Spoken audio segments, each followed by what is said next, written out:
Welcome to Pindar Poetry. We hope you learned something new. You're going to start recording immediately. Open TikTok and hit the plus icon, then pick front or back camera depending on your shot. Once done, either record a live clip or upload pre-shot footage, and make sure to trim to the segment you'll voice over. Record in a quiet space and enable grid or framing guides so your visuals match the narration. This saves editing time. Now pause and confirm clip length.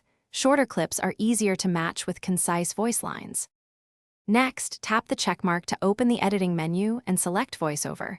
You'll see playback controls to preview the clip.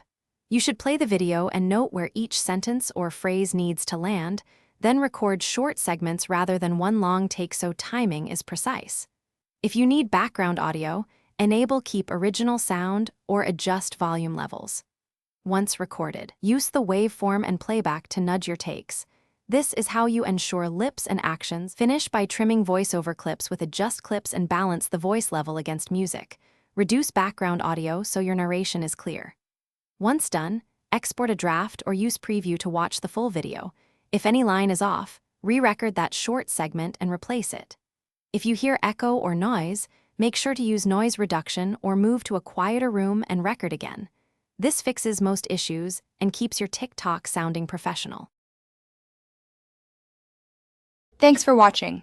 Consider subscribing if we helped you.